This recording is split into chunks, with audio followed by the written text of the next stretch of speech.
Oh, this guy crossed the Rubicon, Lee Williams, a hero of the people, you know, and he's come a long way from New Zealand. Long way, mate. I wouldn't like to row it. I mean, that's how many thousand miles is that? 8,000? 12,000. 12,000. It's the first time I met him. Miles. When you watch someone on, you watch someone on a video, you think you know them, don't you? But when you meet them in the flesh, it's great to see him, and he's here. He's back in his homeland of Liverpool, the capital of North Wales. Overspill. We're going to have a good chat, you know. So it's just great to see Lee back in England, folks. It's good to be back. Good to be back, and it's nice here. I'll tell you what, just driving along here from Liverpool to here. It's nice to knock back that Toxteth years ago, Tolger Park Road. Yeah. This place has changed so much. Oh wow! It was pretty dilapidated. Yeah. 25, maybe 30 years ago. Yeah. But now it's transformed. Beautiful down here. Liverpool's a beautiful city now.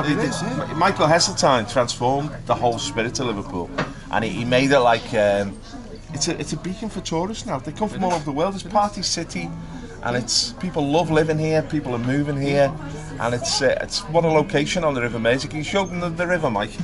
The River Mersey, the glorious River Mersey. Beautiful, isn't it? It really is. And there's a Birkenhead over there. Camel me and Lee have written a little song about the River Mersey. It's called "Ferry Across the Mersey into this land I love, and here I'll stay." I don't know how long Lee's going to stay, but he's come to visit us in the UK. He's been doing some great stuff in New Zealand, so good that the state come down on him like a ton of bricks. But we're not in despair, guys, because we're going to win in the end. We're going to win this battle. The people will triumph in the end. That's our promise. Back over in England. Yeah. What's brought you here? Well, what brought me back to the UK? It was probably my YouTube channel. I started about 3-4 years ago, and I've been quite controversial on my YouTube channel. Not saying anything that's really controversial, but basically telling the truth of what's happening in the world. New Zealand, America. You mean you're being upsetting a few people? Well, upsetting a few people if they want to be upset, if they don't like the truth. And I've talked about New Zealand issues, especially the government of New Zealand, Jacinda Ardern, the Labour Party, and opposition parties who I believe are controlled opposition parties. And I've confronted two very well-known politicians in New Zealand, myself and others, rightly so. That's my right, as if that's going to blow down. That'll be alright, solid. And and I've upset a lot of people, and especially the last 4 or 5 months, I've started talking about Maori issues, and I mentioned a thing called Hei Puapua. Now, for people outside New Zealand, Hei Puapua is it's part of the United Nations Declaration on Indigenous Peoples. And the New Zealand version of that is called Hei Puapua. Basically, Hei Puapua means a Maori parting of the waves. And basically, it's a declaration saying half of New Zealand is going to be given to Maori. So 16% of the population are going to be getting 50% of all power in New Zealand. And in New Zealand, right at this very moment, there's big controversies since I've been away, is that the Maori, or iwi should I say, when I say Maori, I'm talking about the very top of the pyramid of Maori. So it's a very super elite of Maori. It's them, what you call iwi, the tribal leaders. They're going to get 50% of all water in New Zealand. Water that drops from the sky, snow that drops from the sky. Maori now are going to own 50% of that. And the councils right across New Zealand, what they call Maori wards. So Auckland, Wellington, Christchurch, Dunedin, wherever, Nelson, Invercargill, every town, every city have got councils. At every district, province, they've all got councils. But now, and they're normally voted in via democratic process. But now, via this government, via the United Nations Declaration of Indigenous Peoples, this government is going to give 50% of all power of all those cities automatically to unelected iwi. So what we're looking at there is that as a minority group in New Zealand, we're going to be given special privileges. Absolutely. Privileges that are going to undermine a democratic process. Absolutely. You're going to be given unique rights and powers, Yeah. which means the other people of New Zealand who are not privileged, they're going to be disempowered. Absolutely. They're going to be dispossessed. Yeah. They're going to be at the mercy of these people, because these people, if they have the power, you have to go to them. Yeah. If you want issues raised, or if you want resources handed over, Yeah. you'll have to go and see them. So really, it's putting the Maoris, what you could say with the indigenous peoples of New Zealand, you're putting them Well, at they're the not top, they're not top of the indigenous. pyramids. Now, it's controversial, the whole indigenous thing. You've gone back to the United Nations. Yeah. The United Nations are trying to overturn the democratic norms in country after country, and they're creating these privileged groups within it. And we see it in Britain. It's, you know, in Britain we see like there's various laws which protect minorities. They're given rights, overt rights. You can't criticise them. Yeah. They're given access to power. Yeah. You cannot challenge that access to power. They're given resources. They're given grants and funding from the government. If you challenge that, any of these processes, you're described as a racist. All the Now, time. what sort of criticism did you face in New Zealand when you began to challenge this agenda, this United Nations agenda? Well, exactly that. I was branded by the media and columnists, Maori extremists, and Maori troffers. When I say Maori troffers, these are the super elite Maori troffers right at the very top of the tree. They came after me and branded me a far-right white supremacist, and a dangerous far-right white supremacist, because I highlighted issues, and I highlighted the Hei Pua Pua. That was the big one, because nobody knew about it, because there's media silence on the Hei Pua Pua before I mentioned it. Politicians knew, but even the politicians, or opposition politicians, never mentioned it. Judith Collins, she's the leader of the National Party, she mentioned it once in Parliament, and Rawiri Waititi, who's got tattoos all over his face, he's the leader of the Maori Party. He stood up and did the haka in Parliament, and she never mentioned it for a couple of months after that. Intimidation.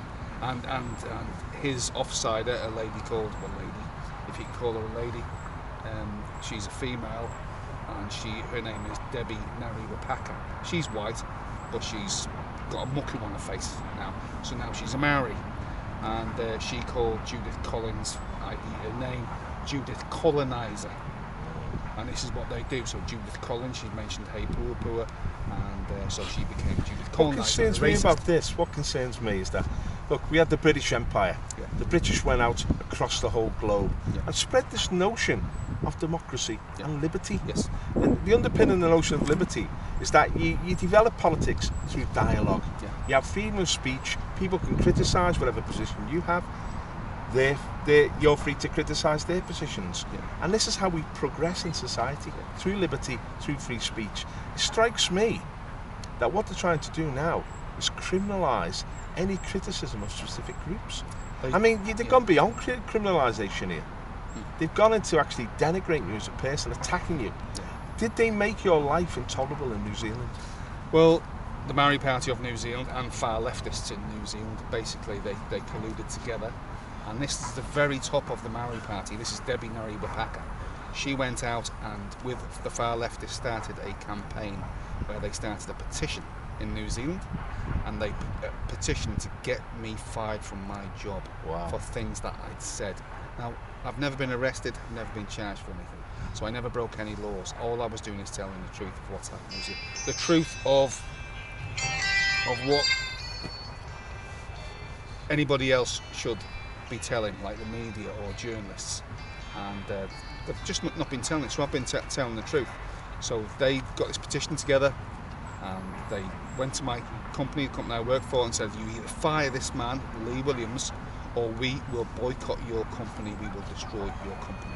That's what they did. So, simply because you've made YouTube videos raising a few issues, which they didn't like, which are sensitive issues, you could say, they've used as an excuse to destroy your life. Destroy my life.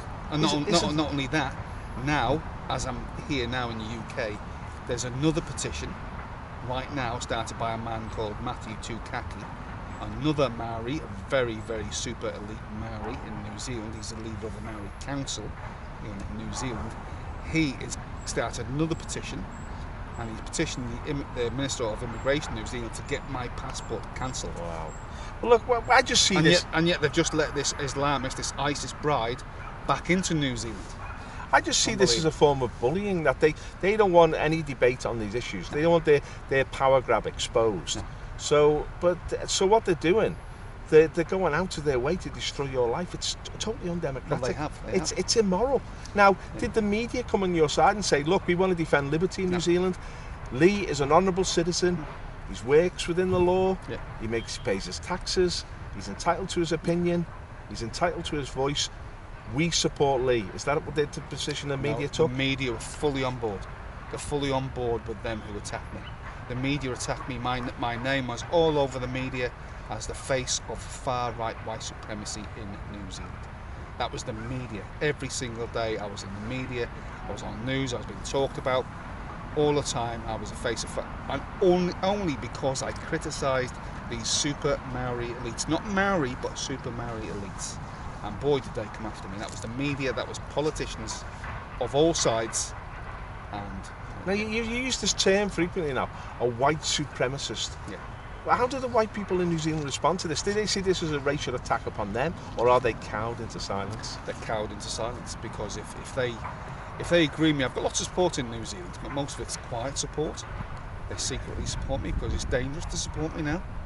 And so if you're seen to support anything I say, and you express it in your workplace, amongst your colleagues, amongst your friends at a dinner party, wherever, in a pub, then you're socially ostracised. It's like social suicide to say that, because the Maori's the big one. If you mention Maoridom in New Zealand, they will attack you, because it's a place you're not to go. And there's not one single Maori in New Zealand, like I told you earlier.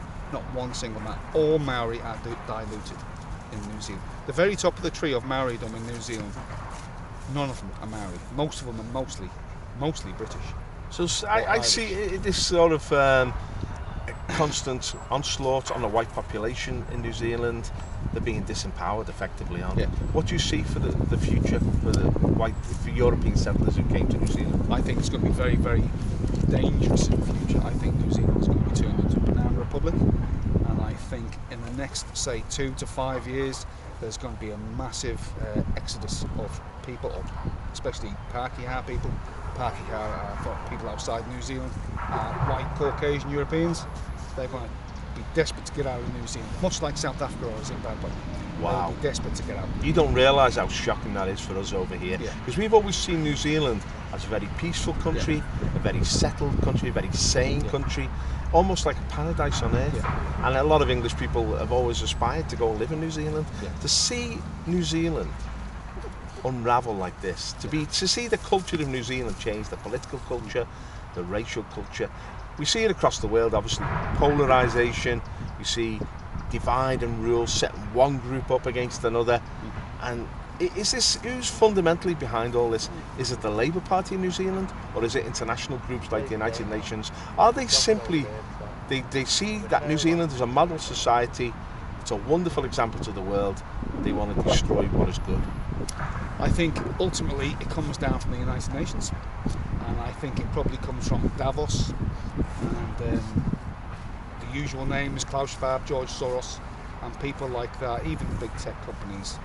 And I think the memo goes out from these people, from the very top of the United Nations.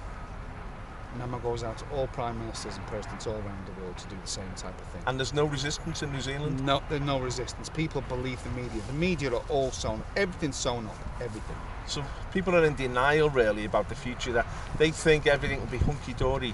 You see real trouble ahead. Real trouble ahead. There's real trouble ahead. New Zealand's, I think, with a population of 5 million, New Zealand will be a walk in the park. Well, that sounds, to me, a bit of a shocking figure again. 5 million New Zealanders. When I grew up, it was 2.5 million, went up to 3. Why is the population of New Zealand ballooned over the past 2 decades? Well, I know, but in the last 2 years, even since COVID, you see the demographics of Christchurch, where I was living for 20 years, it's changed, and it has changed big time. Through mass immigration? Mass immigration, and there seems to be more and more people coming in, even when everybody was locked down. So, and there was rumours that people were being flown in. we always have this thing in the back of our mind in England that if things got really bad, we could escape to Australia or New Zealand. That these were safe countries. But now, where could we go to now? There's nowhere to run to, is there? No, to run to. I think the only place you can run to now is maybe Eastern Europe, like Hungary, Poland, Czech Republic. Russia itself. Russia itself. You wouldn't have thought that 20 years ago. How times have changed. How times have changed. Scary scenario. Thanks for that, Lee. Okay. Anyway, I know it's not precise circumstances, but welcome to England. Thanks very much, bud. See you later.